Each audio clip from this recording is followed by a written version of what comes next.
कोल्हापुरात प्रकाशक प्रशांत आंबी यांच्या डाव्या चळवळीतल्या कार्यकर्त्यांनी अप्पर पोलीस अधीक्षकांची भेट घेतली, मात्र त्यांनी प्रतिसाद दिला नसल्याची प्रतिक्रिया प्रशांत आंबी यांनी दिली आहे। राजारामपुरी पोलिसांनी आमदार संजय गायकवाडांविरोधात अदखलपात्र गुन्हा दाखल केल्यानं आमची फसवणूक केली असल्याचं प्रशांत आंबी यांनी म्हटलंय। त्यामुळे 28 एप्रिलला संजय गायकवाडांविरोधात त्यांच्या घरावर मोर्चा काढण्याचा इशारा प्रकाश आंबी यांनी दिलेला आहे।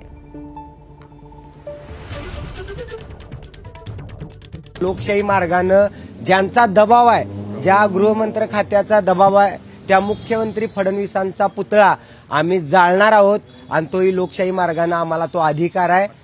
आणि 28 तारखेला भारतीय कम्युनिस्ट पक्ष तसेच सर्व पुरोगामी डावे पक्ष संघटना या आणि शिवप्रेमी या सगळ्यांच्या वतीने ज्यांनी मला जीभ हसडण्याची भाषा केली होती, ज्यांनी मला जीवे मारण्याची धमकी दिली होती, जे मला घरात घुसून कोल्हापुरात मारणार होते, ते काय आले नाहीत।